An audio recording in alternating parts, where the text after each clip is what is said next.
Hello, and welcome to the How to Exit podcast, where we introduce you to a world of small to medium business acquisitions and mergers. We interview business owners, industry leaders, authors, mentors, and other influencers with the sole intent to share with you what it looks like to buy or sell a business. Let's get rolling.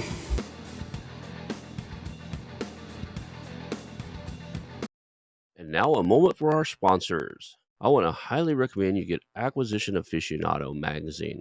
Every month, Acquisition Aficionado magazine brings you tactics for business buying and selling you won't find anywhere else. Learn firsthand from industry leaders who share their success stories, featuring in-depth interviews and stories from leading figures in the business acquisition industry.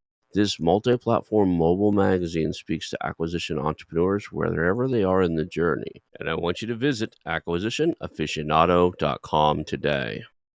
Hello and welcome to the How to Exit podcast. Today I'm here with Walker Deibel. He is the best-selling author of the book Buy Then Build, and just an icon in the space. A lot of you guys know who this is, but I'm looking forward to the conversation with you today, man. So thank you for being here.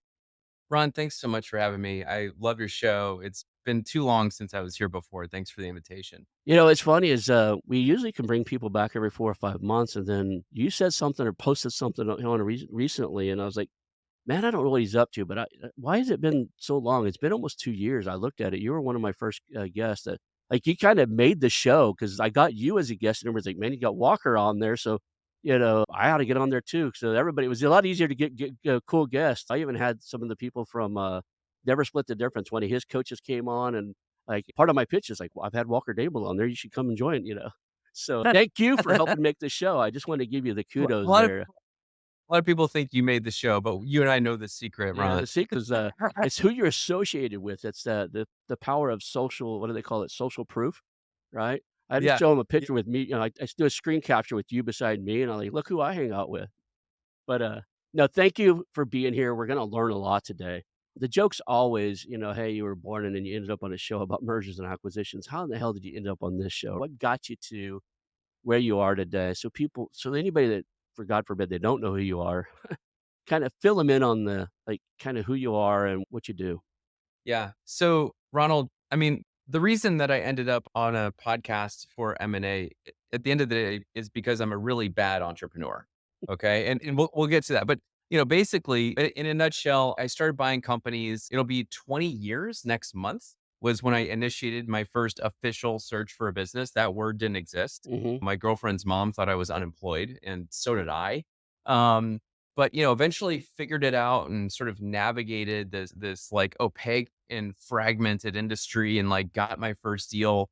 Ran that as CEO for 7 years, and the whole time being like, no, like entrepreneurs, like I hang out with entrepreneurs, they don't understand what I'm doing. Like they think I'm playing a different game, but I'm right there with them. Like, and so it frustrated me that they didn't understand what I was doing. After I sold that first business, I used the proceeds and went out and bought six more, and during which time I took every private market certification program out there. I was a stockbroker in my prior life, so I knew the public markets.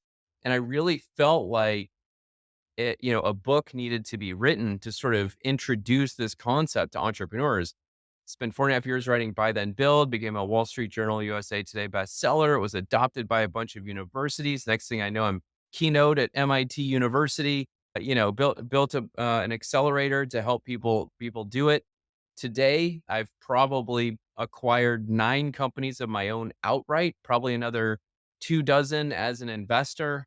I've consulted on over 300 acquisitions, and I could talk some more, but I think you get the point. And you have a team running acquisition labs, right? You actually have a team teaching other people how to do this based off all this knowledge you've gained over the years and experience, so Yeah, with Acquisition Lab, I mean, Acquisition Lab's interesting. Like the whole concept was how do we build the Y Combinator in the space, right? Like no one was really doing this. There was some courses out there, but there wasn't a real program, in my opinion. You right. you talk to a lot of people, okay, but it's one of these where I was like, let's anchor in world class education, and then really like we have the only vetted program out there that I'm aware of. We tell 70% of our applicants to the acquisition lab that they're not a fit and we're not going to take their money and let them in. So we're very specific about who gets in, and we're not trying to be rude. I just have an allergy to these Facebook groups with 1,000 people in them and only one person's actually going to do anything Yeah. because it just means everyone gets lost. Right. So there's a misalignment to me. We've got a really strong group, but Yeah. I used to own a training center for training people on how to do real estate. I actually owned the local RIA at the same time, and it was heartbreaking that this industry statistics for information products and courses and stuff like that is 3%. So 97 people that go through do nothing at all, and 3% do something, and 1 or 2 of those 3 maybe do something significant. And, we've got about percent close rate from getting accepted to actually buying a business is about 30% it's at the lab. incredible. It's Yeah. 10x. The Yeah. industry average. I got to the point where I had other people teaching at the Entrepreneur Center for teaching real estate, but if I came into the room, our classes were free. The first few classes we do, we had like a 6 or 8 week series that was free. And if I came in there and you could, some people were taking it in 2 and 3 cycles. Like they would come back and take the same, like because there Mm. was week 1 was one thing, week 2 was another, and I would see them. They were in week 2 3 times now. If I caught you in week 2 on the second or third time, I made you get up the front of the room and teach it. And I love like, the fastest way to learn something is to have to teach it, so, That's right. some of the guys did That really well, and they ended up being teachers for us. Some of them I had to take back over, they were too nervous in front of the crowd, but we had a couple guys that were just really good at it. that's awesome. But I get it, man, so I like what you're doing, I like the pre-screening, and, I had a couple people I in my network where I was like, "Hey, I got Walker coming back on today, what questions you have of him?" And a lot of these guys are in that low down, no down, negotiate contract for, equity, all those type of programs that are asking stuff like that, like, that's not the right guy. This guy wants you to be bankable. This is a leveraged buyout, bankable type of structure. Yeah, he can do creative deals like the rest of you, but you gotta have some skin in the game. He can show you how to raise capital just like, a lot of these other guys do and stuff and bring investors in for it. And Yeah, can I speak? I don't wanna interrupt you, I'm sorry. no, go for Go it, man. on. I'd already kinda knew in my mind, like, that's not gonna be the kind of question he wants to answer. Well, fine, and we can talk about it, but here's the problem. Like, even my marketing team is like, can you just, like, do a little talk on, like, how to buy a business without any money?" And I'm like, "No, I'm not gonna do that because that's the headline, that's the clickbait that gets the clicks, okay?" And, I mean, you can look at what the Google searches have been for the last 20 years, and, like, that's the term, right? It's Right. like, I get something extremely valuable for nothing? How do I make a ton of money with no effort and no money? And it's like, that's not this game. If you actually want to get from Miami to California, and I ask you, "Do you know what a plane is?" And you're like, "No." I'm like, "Cool. I can help you. Do you have a pair of shoes?" And you're like, "Or do you have a bike?" "No." "Okay, do you have a pair of shoes?" "No." "Okay, no problem. Give me your admission fee, and I'll teach you everything you need to get to California." And then you're then teaching people how to walk barefoot to California. Can you do it? Yes. Yes, you can. But what we need are people who are gonna succeed, and the people that are gonna succeed are not the ones getting set up for trying to get that outsized kind of gain, right? And the way that you get those deals, in my experience, is by being in the game and proving yourself and being the guy that's willing to sort of take risks that other people aren't gonna do, right? And then once you make that leap, you get those deals. But if you just go in and be like, I'm not a fan of that. I call it unicorn hunting. It's like the unicorn in the startup space is like, you're Perfect. you're gonna invest in 100 companies, one of them's gonna succeed, and they're gonna be the unicorn that makes you $1 billion. Well, there's unicorn hunting in this too.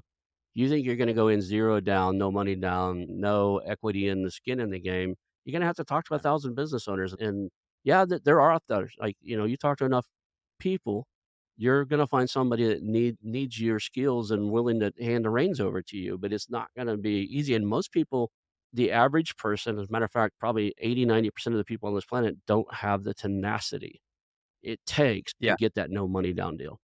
I would agree with that. I it's also Yeah, it's also, in my opinion, at the scale in which it's been spoken about the last couple of years, I actually feel like it's done tremendous damage in the industry. I feel like so many people are just getting their time wasted for people looking for that winning lottery ticket. And it's like, that's not how you actually get this done. So Yeah.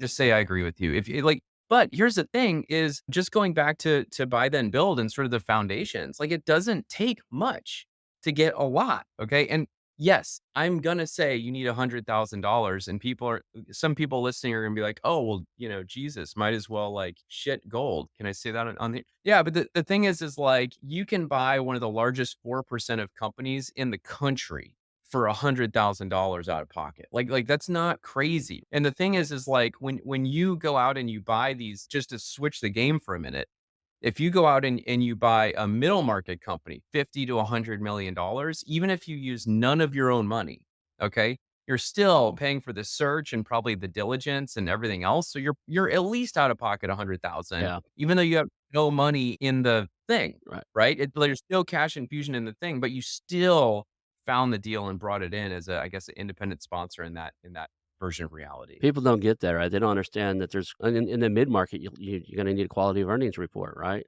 Oh And yeah. 10 grand on the cheap side, Oh, If yeah. 100 grand could be right there if you're talking about a real mid-market company doing $30 million a year and how that has switched their booking system 3 times in their history. You're Yeah. gonna really spend some money on some of this stuff, and people don't get that.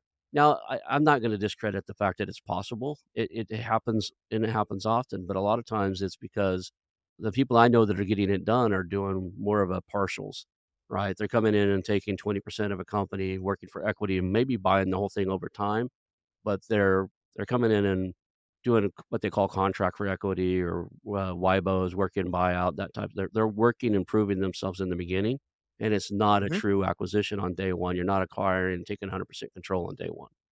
I mean, the only times it's ever really happened in my experience are, when someone dies and like the CPA calls a friend of mine because they're like, "Hey, don't you do e-commerce or whatever?" Because this guy just died in his Porsche with 100 grand in cash in the trunk and a pound of Coke. Real story. But and, they got the deal and it was but here's the other sort of, like, kinda big myth that has taken over the space, if you don't mind, it's related, which is there's also sort of this allure to seller financing. And the truth is when you go back, okay, like, seller financing is what we did kind of I'll definitely say definitely prior to 2013, and it was still, like, really happening a lot, like, pre-2016. But the thing is that, like, loans for acquisitions were not issued by the SBA, not for a business acquisition with no collateral, with an entrepreneur that hadn't made any money before. Like Mhm. like no personal balance sheet. Like I'm 30 years old or I'm 20 to 30 years old. I haven't done anything yet. And I'm trying to buy this business and it doesn't have any collateral and I don't have any collateral. The banks were like, good luck. And deals couldn't get done without seller financing. So seller financing was the solution to not having debt. During that time, you would have a lot of conversations and you wouldn't get anywhere because they would figure out, oh, this guy doesn't have the money. And so it's just like chunk, chunk, like you were just removed as you went. And then every once in a while, you'd find that person that was like, okay, kind of to your point. I like this person. They're willing to work. I'm willing to help them get the equity. I'm willing to sell them partials as we go through time or whatever.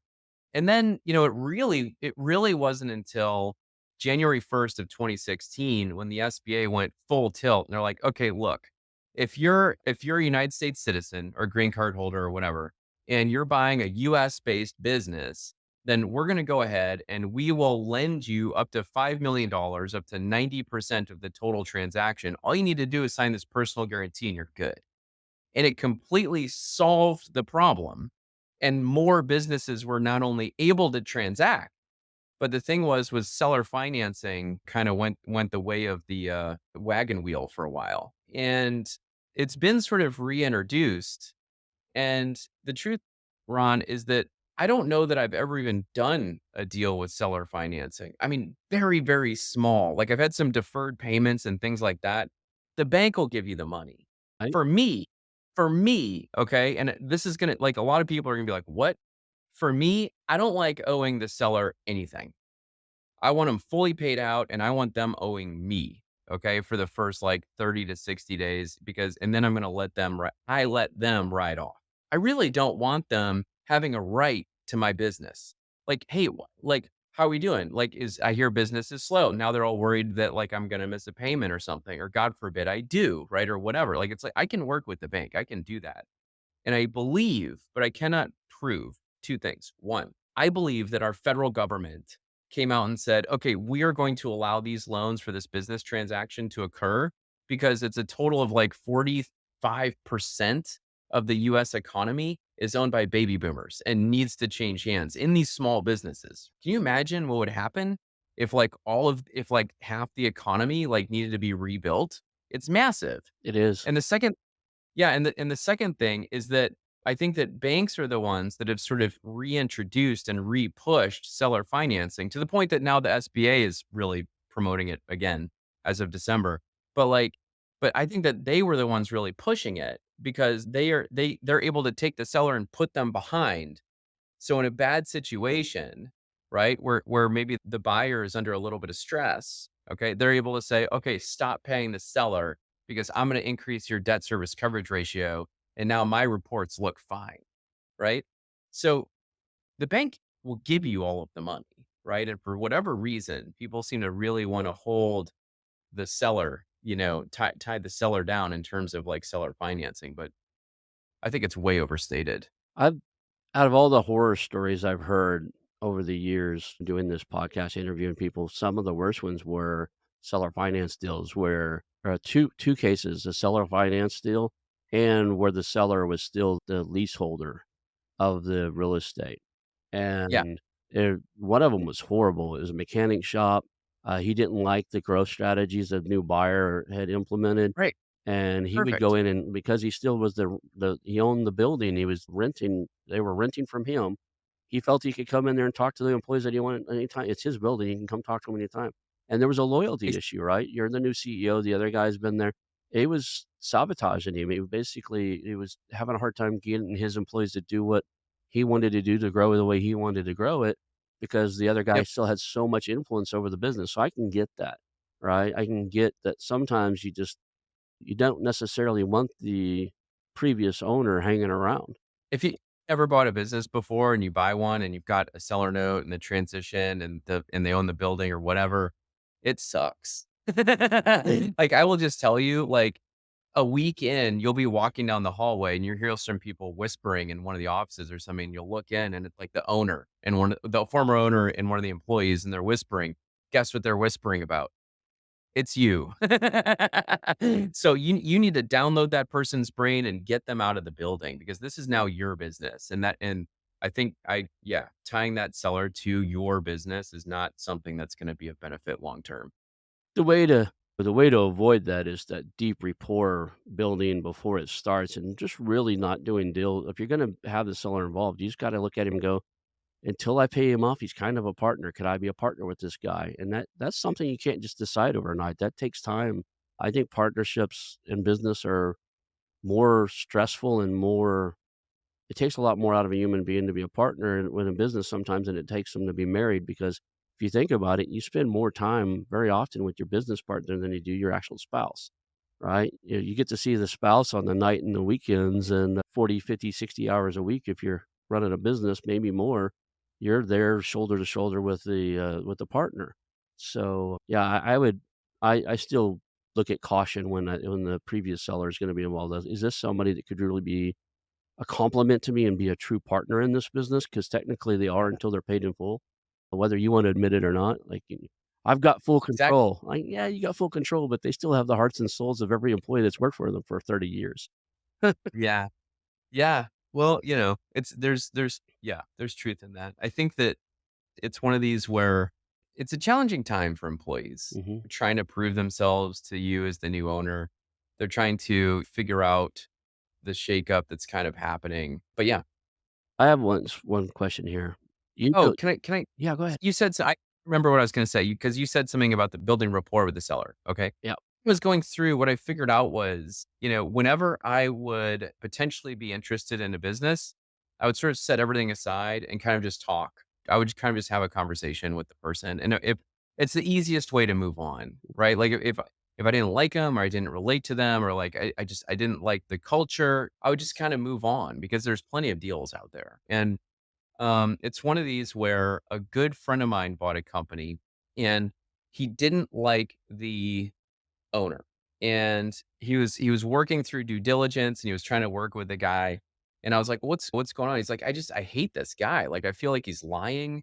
Like every time I talk to him, there's like I feel like he's lying. And then like I'll look at something else and then I'll like kind of catch him in like a little cutting the corners of the truth sort of situation. And I'm like, what are you going to do? And he's like, well, this guy is clearly the problem. So I just need to get him out and then I'll be able to fix it. And I was like, oh, okay, that's interesting. And I hadn't yet bought half a dozen companies or whatever. I maybe had one or two. And he bought the company. And what the lesson I learned from it was that a business is sort of made in the image of its owner or its founder or its whoever is managing it. Yeah, whatever what it's made in that image. That's who is setting the culture. And so what happened was that all of the employees, rather than helping him and helping the company and whatever, just sort of gave him enough rope.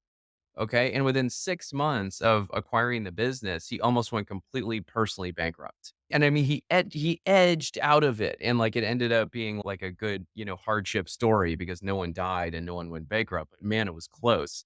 And there was months there where he was just in despair. It was terrible.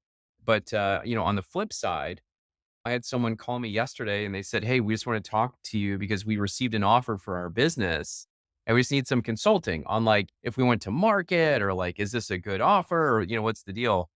And ultimately it was the purchase price was fair, but the terms were in such favor to the buyer that I was like, well, if you formally went to market, your terms are going to get better, like by a lot. But what I would tell you is like, just as an example, these terms are so good for the buyer that I would buy your company right now on this call with this LOI, right? And this was my second or third call with them, so I already knew them, okay? Right. I liked them. They were a referral to me from a friend of mine. Like, yeah, like, we just really hit it off, and it's a couple that owns it, and so we had an opportunity to get rapport, and then they showed this LOI to me, and I went home last night, and I was just thinking about it all night. I'm like, "Am I gonna buy this company? Like, I really might." I just had a lunch meeting about it, and I was like, "Hey, should I buy this company?" And we're like, "Yeah, maybe we should." But I don't usually go 24 hours and I'm still a maybe. So, I think but like it might really be a yes. We'll see. But to your point, Ron, I mean, if you trust the seller, that like diligence for me happens so much quicker. And I think a lot of that has to do with I think that first time buyers, they're really overly weighted in analysis. They really want the spreadsheet to tell them that there's no danger. And I think that anyone that's done this a number of times, just like in real estate, it's sort of like if you've never done a fix and flip, I mean, you like give yourself a headache 18 times over with the spreadsheet trying to figure out what's going on. But after you've done 2 dozen of them, you're like, yep, this one. When you call your buddy and you're like, I made my offer and you go, right? Because you just know how to do it. And you don't get too hung up because it's all about execution. I get what you say about you said that the CEO sets the culture. A red flag with the business owner should be extremely more alarming than a red flag with almost anybody else or anything else inside of the business because of what you said. I evaluated a there's a short evaluation. I was probably only 3 calls into them, an engineering firm out of Dallas. Okay. And during one of the calls, we're on a Zoom call, somebody come in and gave the guy bad news, and he literally kicked the trash can across the room, screamed, cussing, did total exorcist. And it hit me that that was the 2nd or 3rd time in 3 calls I seen him blow up, like, really I blow up. got it. And I just started Yeah. talking with him. I said, "Look, this isn't the right business for me. Like, our financials are great." I said, "I get that." I said, "You understand, though, you've created a culture that anybody that would work for you and with you tolerate and need the way that you manage. Yeah. It's a Right. small shop, less than a couple dozen people. I don't manage that way, and I don't know how to move people who are used to being in that environment to the laid back Zen type of mentality that I wanna be in." And this is still when I hadn't realized I don't wanna be a, 60-hour a week operator. I was still looking for one for me to operate. I just sometimes you just gotta look at it and go, "This the leader creates the culture, and if this is the way they behave," like your guy that he had the red flags, and then the guy kinda does micro lies on everything, then it probably means most of his employees are probably micro lying to him. He sets the culture, he sets the tone. And, just like I'm a big believer that any red flags you see with that individual, the owner, other than the fact that they may be tired and burned out and wanting to retire, but red flags as far as integrity, management style, or those type of things, that's huge. Yeah. I'm sorry. I was just reminded that I recorded a video for my YouTube channel this morning, and I was talking about something like this. So I just pulled up my notes to be like, what was it? And I was talking about, it's sort of like the 8 reasons why you want to buy a more expensive business than a low priced business, which Mhm, sounds counterintuitive, but it was like all the reasons why. And one of them was, it was just sort of identifying the transaction, like the age old transaction gaps between a buyer and seller of any asset, right? The buyer just wants to pay nothing and the seller wants the highest price possible. And the first order thinking tells you, well, this is too expensive. And in business acquisition, it makes a lot of sense because the purchase price really is correlated directly to the risk that you're taking, right? I mean, that's the downside risk. But then, the educated thinking is you tell me the price and I'll tell you the terms. But then the experienced investor, okay, understands that fair prices, of course, have a range and that the ones at the high end have all of the things that you need that actually like de-risk your acquisition. So, a lot of times I think that we take that real estate adage of you make money when you buy into business acquisition. And I actually don't think that's true. You make money when you sell on a business. Like you never talk to an entrepreneur and it's like, "Oh man, we raised at the lowest valuation." Like it's all about the exit. Like that's the number that matters, right? I mean, that's your thing. So, and real estate it's one of those things where the asset is going to have a pretty fixed top value. mhm. And then it's going to continue to grow between 1 and 3% annual, but it's not like this like you can double the value of that building in the next 24 months or something in a best case scenario, whereas with businesses you really can. And it's typically the ones that trade at the higher prices that do that. And I think to weave it back to what we were talking about, it's sort of like savvy operators that run really well-tuned businesses tend to be intelligent and organized people, and they're not going to sell their most valuable asset just because like you call them and say like give me 100% seller financing and I'll buy this from you. Like that's not how that's going to go down. Interesting, there's a friend of mine who I meet with regularly, he's been on the show before, he's done 15 or 20 of these creative deals and put no money down, but he does, 5 meetings a week, 6 days a week, and that's how he gets those kinda deals, and they're all Yeah, work for right. equity type of, structures, most of them anyway. He's taken down some full companies, but usually he's bringing partials in, and, he said, it's kinda funny, what you're pitching is you're calling these businesses on the no money down deals or these creative finance deals. You're calling a business owner and you say, "Look, I'm interested in taking over your business. I know you've been doing it for 30 years. I've got this brilliant idea. Why don't you hand it over to me? I'll run it better than you ever run it. I'll pay you payments out of the profits from it, and you don't get any money on day one. How does that sound to you?" In essence, that you'll never say that directly, but in essence, that's what you're saying on these no money deals. And, yeah, sometimes it happens and sometimes it doesn't, but you better have deep rapport, so deep rapport with it that they'll give you that business before they sell it for a profit to somebody else because they really think you're the safe pair of hands, you're the person you really gotta play your cards right, and it's a numbers game. But, like, we're going back to what we were talking about is going out there and sourcing deals and figuring it out. I don't wanna discredit the fact that all the money has to come directly from you too, because I know people right now who are raising incredible amounts of money, and they're taking down some big deals now because they were able to do that raise, and, Yep. there's an art to that, so but yeah, you may need $100,000, before you get started. It may not have to be yours. It could be, an investor, it could be a seasoned partner. There's some guys out there that are willing to sponsor deals and take an equity role in it. You're gonna give up equity, and you're gonna have to take some direction because those guys that they're putting their money in it, they wanna have a little bit of say in what's going on too, but, yeah, it is possible.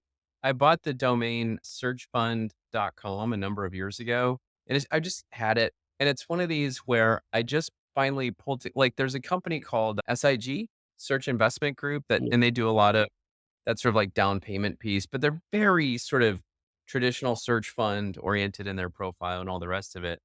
And I was going to start that business. And then they sort of did right after I started the lab. So I just was like, great, you guys do that. Wonderful. And I won't do it. But there's sort of a gap in the market. And now that we've got like over 600 searchers at the lab, I think we probably have over 100 full time people searching for a business right now. And I'm like, okay, I need to start pulling money. Yeah. So I made some partnerships and we are going to invest in individual deals. And so, the point of searchfund.com, which if you type it in today, it's not there. Right. But, the point of it is that we're actually going to pay this down payment for people who want to do these SBA deals, but like don't have that kind of capital. They've been through But your again, course, they've been vetted by you, you know they're gonna be a great operator, and they found a good deal. Like, that's a good prob- solid investment. The a lot of people, if you've never been an investor, the key to any investment is asymmetrical risk, right? Mhm. Minimal risk, big return. I think this is better than I was in the real estate space for a long time. Minimal risk, down payment, that type of stuff, or sometimes, I was the creative funding guy for real estate in our area. My rule is the seller's always the bank, right? When I bought them, I tried to convince the seller to be the bank to me, and when I sold them, I own or financed most of the houses I sold because the seller's the bank, right? And I didn't get that for myself. I hired some mentor, and he said it, and I adopted it. That said, Yeah. this space, the asymmetrical risk is huge. You could get in for a little bit of money, and with some creative in ingenuity and some doing multiple acquisitions, you could have an exit beyond anything you would have, initially imagined if you haven't been in the space. This opens There's a whole arbitrage game to the inside of this that a lot of people don't understand. There's milestones along here that you go from buying at 2x, 3x to being able to sell at 2x or 3x if you run at the same level, to being able to sell at 6 or 7x because you crossed a certain milestone, to be able to Yeah. sell at 10 to 12x because you got over the $10 million EBITDA milestone that woke up the giants.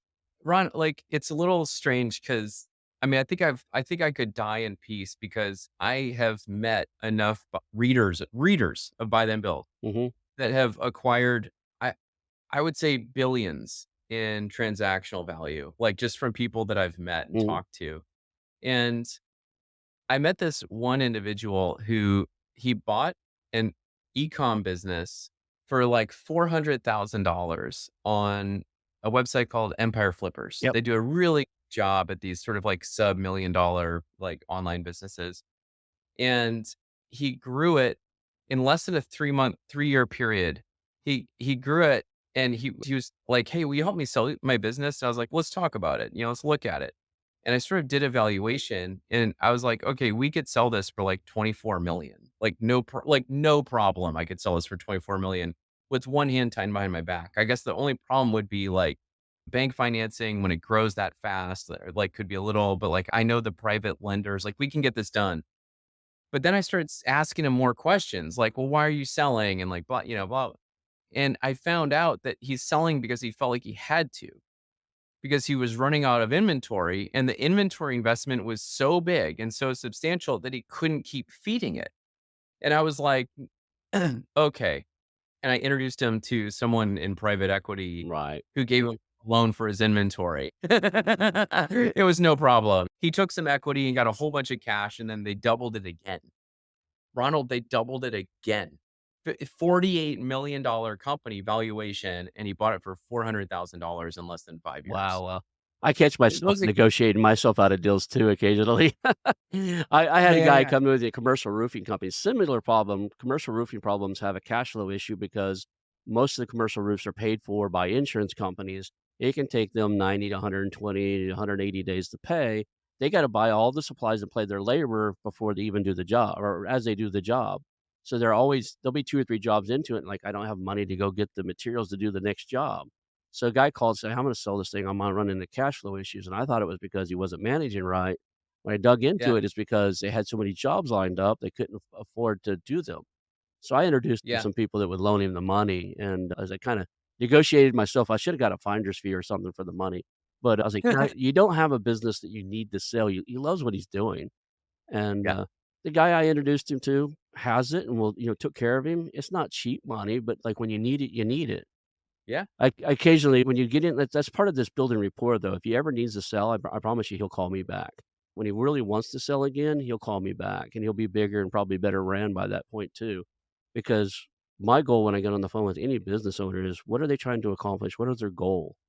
His problem wasn't I gotta sell. His problem was I don't have the cash flow and the cash reserves to yeah. handle the growth in front of me. I was like, that's not an execution of like, hey, I gotta have an exit plan right now.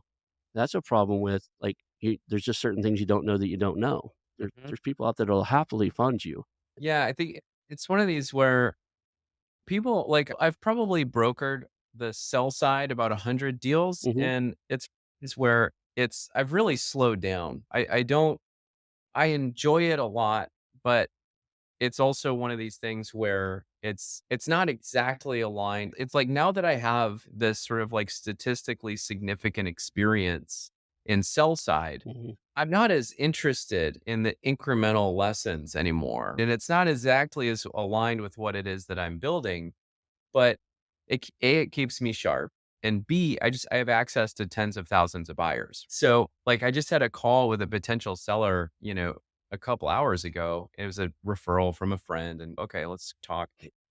And to your point, Ron, I spent the whole beginning of the call like, listen, we're just gonna work on your goal.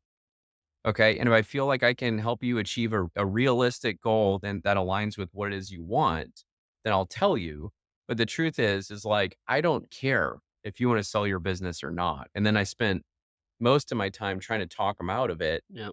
But then if I can figure out what their real goal is, and I'm like, okay, this actually aligns with what I know we can get in the market, then it's pretty easy for me to take that on because I can help them, I can achieve their goal, I can usually beat it, and then we're satisfying, the infinite demand by buyers for good businesses with realistic sellers that want to sell a business.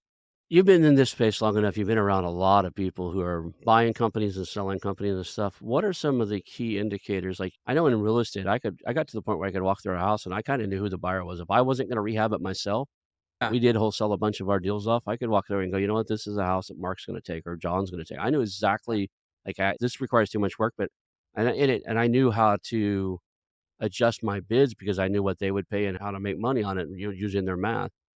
There's gotta be a skill set that you have now because 'cause you've interviewed and been with and people that wanna be in your program. You've seen people successfully close. You've interviewed business sellers who I use the word interview, but you've talked to business sellers who wanna sell. What are some of the key things you look at when you see these guys? Let's start with the buyers that they're gonna do well in this. Is there some key traits or trainable skills that people can work on to be really good at buying a company and getting a deal done? Okay. So I mean, look, it's one of those where on the buy side, okay, well, okay, I'm sorry, my brain's going 2 directions in terms of how to answer this question. I did ask a There's sort of dual question to throw you off there. Let's start with the yeah, buyer yeah, side. yeah. Well, the buyers, it's more like I'm either representing a very specific company. Mhm, So to your point, it's like I know Mark's profile is gonna buy this one, and so I'm looking for Mark. mhm. And, like, I do that really well. In terms of at a mass level, in terms of, like, there's a billion people listening to your podcast now, downloading this episode. Thanks so much for having me on again, by the way, Ron. Take But it's taking like, that into being. what yeah, what would I sort of say to that? What I would say is like, the easy answer is repeat buyers. I mean, people that are in the game, I mean, those are the ones that they just reek of confidence and speed to closing. Footnote, except when they don't, meaning like these big private equity companies that are like, oh, well, that's legal over there. And legal's like hammering you, and it's like, man, you guys aren't saying the same thing. It's just exhausting. And they come in with their binder in the last day and say, like, we got to retrade. It's like, okay, I'm not doing that with you. But the thing is like, if I were to, if your question weren't aligned with like first time buyers, like people like just being like, I'm really attracted to acquisition entrepreneurship and like the opportunity that exists. And there's $10 trillion occurring, like transferring in the next 7 years, and I just want to get my opportunity. What I would say to them is it's sort of like the people that are willing to learn and the people that are willing to do, and really the people that are willing to take calculated risk. And like you can't like the magic is not in the de-risking. It's in figuring out what is it that you bring to the table. Because we can sit here and look at a business and look at all of the things. And, Ron, I think I can look at a business and I think the biggest, like one of the biggest reasons why everyone keeps coming back to all the sessions that I run in the lab is, and I've been told this many times, they're like, I see you walk through a business and you pick up the risks and you pick up the growth opportunity, you pick up exactly what I need to look at. And we just go through deals and we'll spend like 40 minutes on each deal. And it's like you look at, okay, right here, am I like you need to identify the risks and be comfortable that you're going to be okay being the one to navigate that if it goes that direction. And then you look at the growth opportunity and you figure out, am I the one that can go that direction? The thing is we all sit there and look at this business as if it's like a car driving from point A to point B, and we're just going to jump in and replace the driver. Once you jump in, that car is going wherever the hell you're driving it, right? And you might be driving it right into the ground. You might be driving it up the mountain. Like it's 100% you. Everything that happened before you got behind that wheel is slightly irrelevant. It has velocity, but it has nothing to do with the future of the company. Very limited. So, it always says like in big bold letters, like historical performance is no indicator of future results. And yet that's we sit there and like grind through the Excel spreadsheets trying to prove to ourselves that that's not true.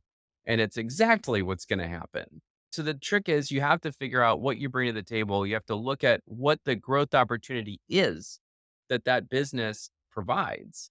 And then you need to be able to align those two things and make that leap of faith. I love that, and I love the fact that it aligns with something I tell people all the time. The leaner the profit margin, gross or net, the better you better be at running that company, right? When you buy a Absolutely. company when you build a company, it's yours to figure out, does it have product market fit? Am I gonna grow it? You got a high risk of failure, but it's yours to figure out. When you buy a company, it's yours to ruin. And there's something to be said about, like, jumping in the driver's seat and trying to, like, keep it on course. I tell people, it's like, I was like, "What is the first thing I should do after I buy a company?" I said, "Probably nothing for the first 60 or 90 days. Just talk to the employees and figure out what they're doing and say, 'Hey, help me keep this going down the same railroad tracks it's always been on, and help me not Yep. derail this for the next until I understand it.' Once you understand it, then you make your adjustments." And I often tell people, ask everybody in every employee at the company what they would do, what they would change, and find which one of those changes align with the ones you kinda had in your mind and start there, because people are Yep. extremely religious, resistance the word I'm looking for. People are extremely resistant to change, and if you're changing Yeah. something they wanted to change, they're more on board with it.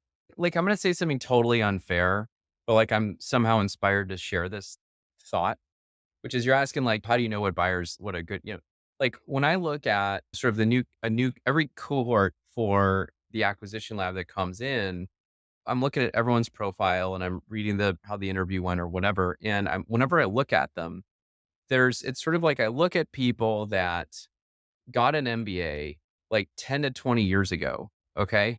And they have some level of, like, former military experience. And by the way, I have none, okay? But the thing is, like, I look at them and I'm just like, all day long, like, those guys are just gonna execute. I mean, they know how to jump out of the plane, they know how to jump out of the boat, they know how to, like, just run down the desert and make it happen, right? They put themselves in situations that are terrible. And if not, it's, drill, and they're organized and, like, they just know how to execute. And if they have that MBA and it's another 10 years past, the experience is there, right? And now they're just looking for that opportunity to build their own. So it's a completely unfair statement, but it's like if I see the MBA and military experience, I almost just like move on to the next person because I know they're okay. I know they're great. And it's unfair for me to agree with you, because 'cause I'm prior military intelligence at that, and I have an MBA, right? So, yeah, Thank you're you for right, your you're service. 100% correct. Those are the best guys, but, yeah, I'm Yeah. I'm a little bit biased on that one. Let's go back to kind of what do you got going on now? I seen a deal go by, you like, you had a story or a video you popped up saying you attempted to take down or made a $200 million offer, and I thought, "Man, is he broke through the barrier? Is he actually going after big game now?" That's obviously I don't know what they consider mid-market, but I think that might even be slightly above the mid-market range, right? I mean, it's mid market is like 25 to 250 Okay. million, I think, something like that. I don't know what I think. I mean, look, I think that it's interesting. Like, I think that there's a lot of emphasis put on things like size of the deal and quantity of deals done. In other words, like to me, like Steve Jobs didn't need to own 18 companies all at once. Like, yeah, he left Apple for a little bit and like did Next when that was called, Yeah, I and think then he Pixar, but really it was like that was kind of a distraction and he came back and did Apple. Like it was like I do one. Bill Gates did Microsoft and like yeah, I mean people like you look at the best ones and like not everyone is Warren Buffett. So like why do we all feel like there's a member in the lab who I was like, "Wait, I'm confused. Like I hear you talking and it just doesn't line up. Like did you close on a business?" And he goes, "Yeah, I bought 16 companies last month." And I was like, "No, you didn't." Like, I asked a follow-up question and I got a smoke screen and I'm like, Cool. I'm not I don't know." But, like, it was one of these where no one who is actually buying a company bought 16 companies last month. Like, that's not happening, okay? So, I don't mean to be making an example of one of the members of the lab. It was one of those situations where I was like, "I don't know what's going on with you in that case," but, obviously very competent individual. But the other thing is, like, if I say, "Yeah, I bought a company that was 200,000,000," people take a step back, and it's like, "Well, in my opinion, Ron, it's almost a bigger deal and potentially a better deal to buy that $1 to $5 million business and own 100% of it. When you buy a $200 million company, you are in real estate. It's the difference between buying a single family home that you own the whole thing of, or maybe a small multifamily, like a fourplex or something, and you own 100% of it versus going out and buying that, luxury 250 unit, I'm making numbers up, $70 million kind of building. It's like, Yeah, now you're in the syndication, you've raised money from 20 different people to do the down payment, and banks are involved, and you'd probably get a bigger check out of selling the little small unit than you do out of selling the big, yeah, multifamily because it's the same thing as what they call that when you're doing a startup and you have your capital stack or your, I'm thinking of the word here, but basically yeah, I have a company we sold for 500. I actually seen this guy. I almost had him on the show, and then I realized he was not an acquisition entrepreneur. I was gonna have him on here because of exit. His lawyer stopped him. He's like, "Yeah, we sold the company for $500 million." And I said, "Well, off air before we get anywhere, what did you make?" He says, "I cleared 6.5 million." I was like, and he's like, "No, it's great. yeah, It's my life." Like, "Yeah, I get it, but it's still horrible." You could have cleared that yeah, with an SBA loan acquisition easily, right? And exactly. it would have been a lot less stressful, and you wouldn't have to, traveled, worked your butt off for 80 hours a week for the last 10 years trying to raise capital and keep the thing alive so you could get to the exit. That sounds like a horrible deal to me, and he was puzzled that I'd even say that. But it is, if you go over a certain number, almost have to bring in extra people for risk, that Yeah, asymmetrical risk, right? You don't wanna even if you had $200 million laying around, you're not gonna risk that portion. That would be a significant portion of anybody short of even a billionaire's portfolio. If you got $1,000,000,000, $200 million acquisitions, 20% of your holdings. So, yeah, you're gonna bring out yeah, people in. yeah, and I think what the point of that video was, and I mean, I've toed the line many times on the sort of like 20 to $100 million transaction, and this one just happened to be bigger. But the point was like, I know how to do it. I've just been so selective in doing it that I haven't done one. And Right. I think that the bigger thing is that I think that if I were to do it right now, I don't know that I could take it on. Like, I still have a portfolio of companies. I still run the lab. I'm working on another book. Like, all of the things going, all of the things kind of, all the plates, all the spinning plates run. It's sort of like, if I were to do that, then I'd kind of have to like start ignoring and offloading everything else, or kind of clean up and then do one big one and then start to build a portfolio that direction.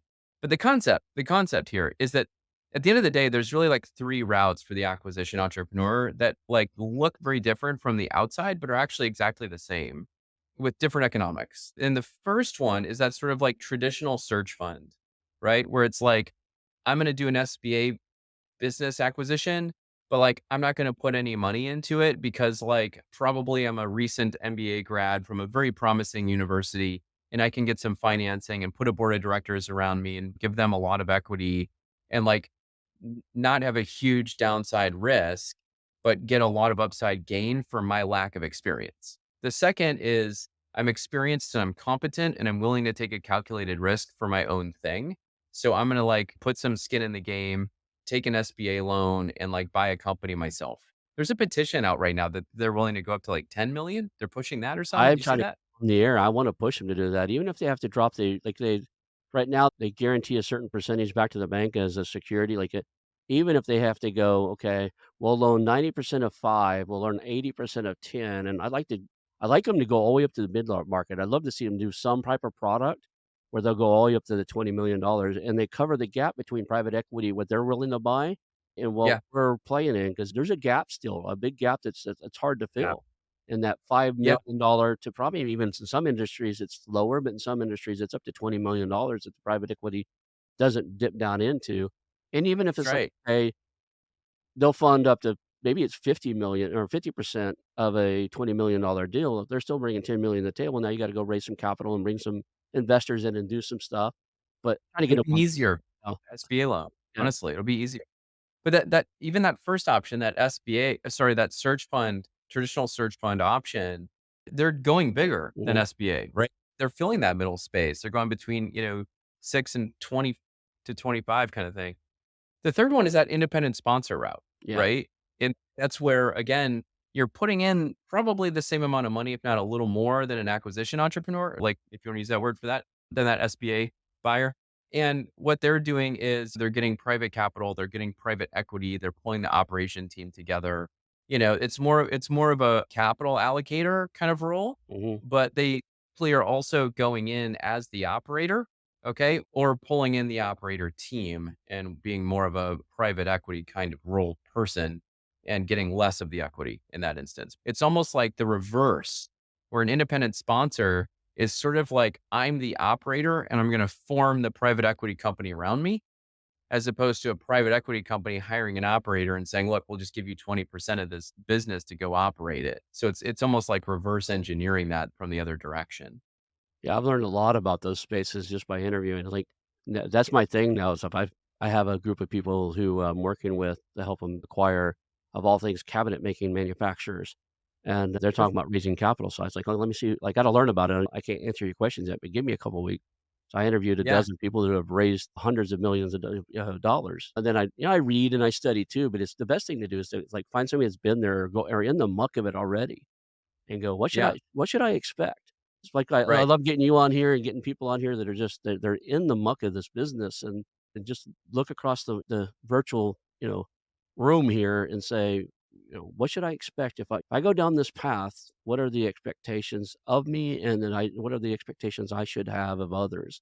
And Yeah. learn that you can either learn from your own mistakes or other people's mistakes. I just find it faster and a little more affordable to learn from other people's paths. Yeah, that's how people learn. I mean, it's all about. I mean, I almost hate to use the word community right now, but it's like I feel like the biggest benefit that Acquisition Lab offers, for example, is everyone goes through an intensive. So it's like common language, like common tools, all that thing, and then you get a vetted group of people, make all these commonalities, but then it gets you out of your living room or out of your kitchen when you're sitting there by yourself trying to make one of the most important financial decisions of your entire life and career, and you're just sitting there isolated, and who are you going to talk to about that?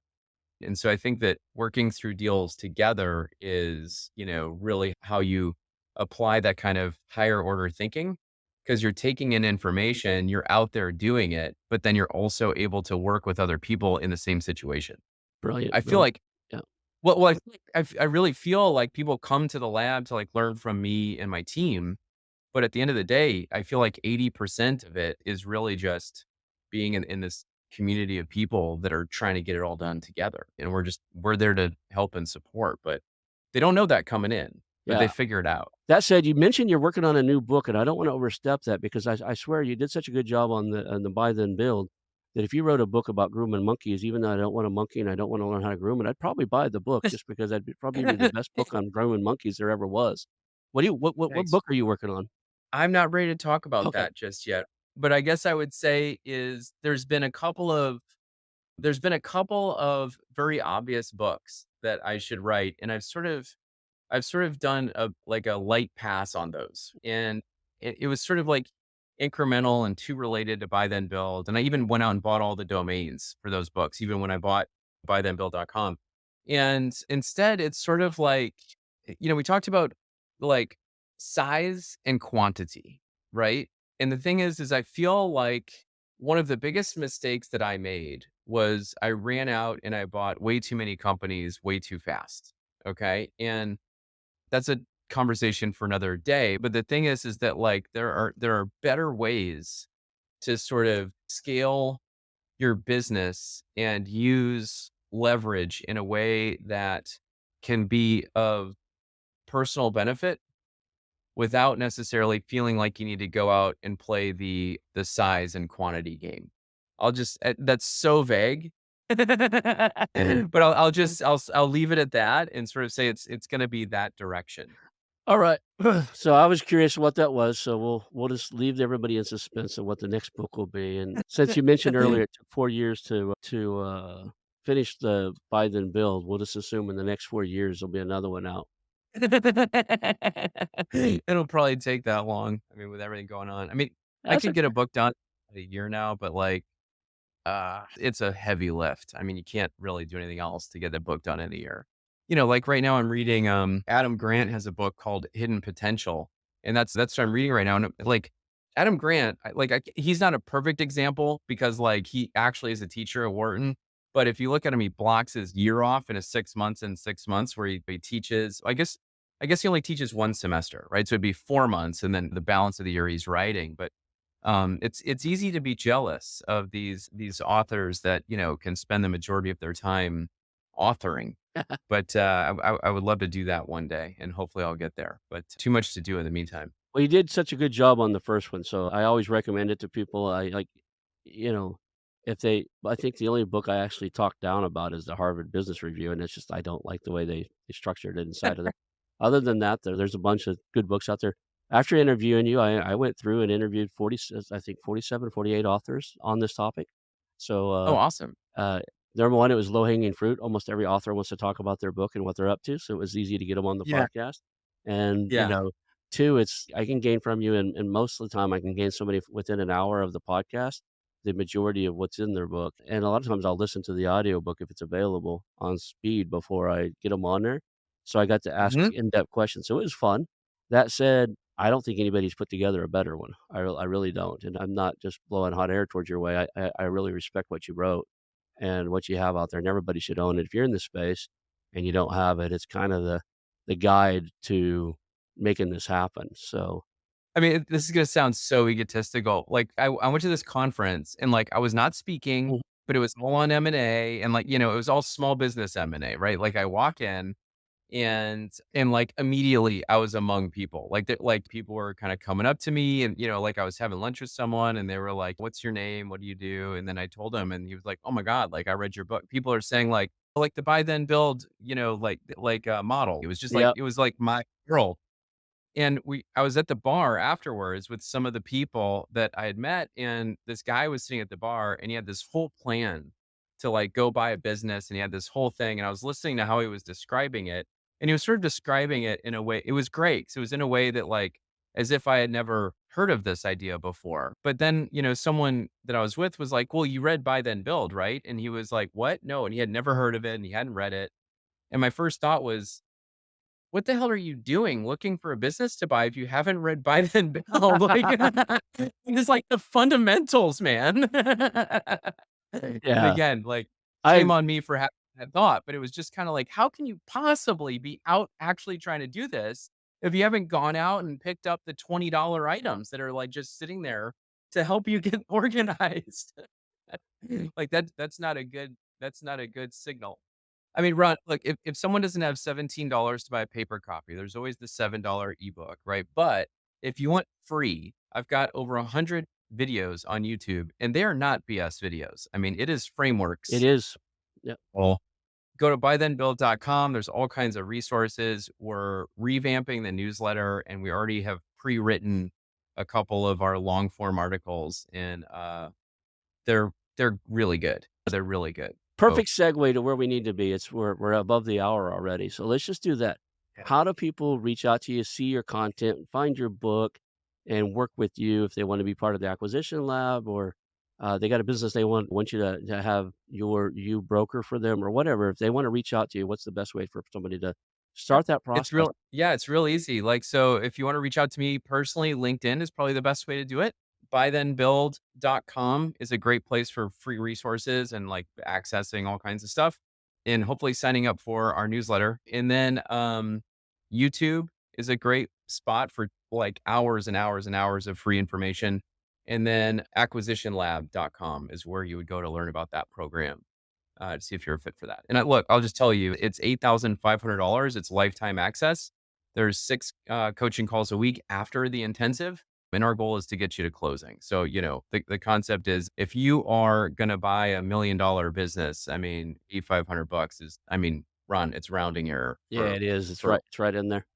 yeah, it's funny because when we do get, like, price point pushback, which is, $8,500 is a big check, right? It's like, "Well, hold on a minute." It's always just kind of like, they're not thinking about it, okay? This isn't a month-long program. This isn't like some coaching program, right, that we're trying to get you through. This is like a vetted community geared towards getting you to goal.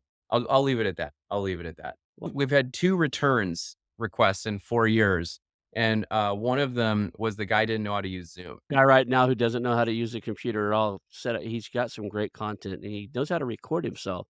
And he's got a TV show he does in his local town, but he's trying to set up his own podcast. And I really like the guy. He's helped me out in this realm. And so I understand that sometimes just I finally asked him, said, "Do you have a teenager around or somebody that really knows computers that can sit with us while we do this? Yeah, go find a 10-year-old because we can get this done a lot quicker." I appreciate Sure. having you here today. I think we covered everything really well. I think we should call that a show, man. Thanks so much, Ron. I had so much fun. I want to announce our new channel partners, the ITX Marketplace. Since 1998, ITX has created $5 billion in value by selling more than 225 IT businesses in 20 countries. ITX works exclusively with IT-enabled businesses generating between 5 million and 30 million who are ready to be sold, and M&A decision makers who are ready to buy. For over 25 years, ITX has developed industry knowledge that helps determine whether a seller is a good fit for their buyers before making the match. ITX Mergers and Acquisition Marketplace we have partnered with has a proprietary database of 50,000 plus global buyers seeking IT service firms, managed service providers, Microsoft service providers, software as a service platforms, and channel partners with Microsoft, Oracle, ServiceNow, and the Salesforce space. If you have an IT-enabled business you're ready to sell, I want you to visit the itexchangenet.com/marketplace. How to exit. That link will be in the show notes. Visit them now.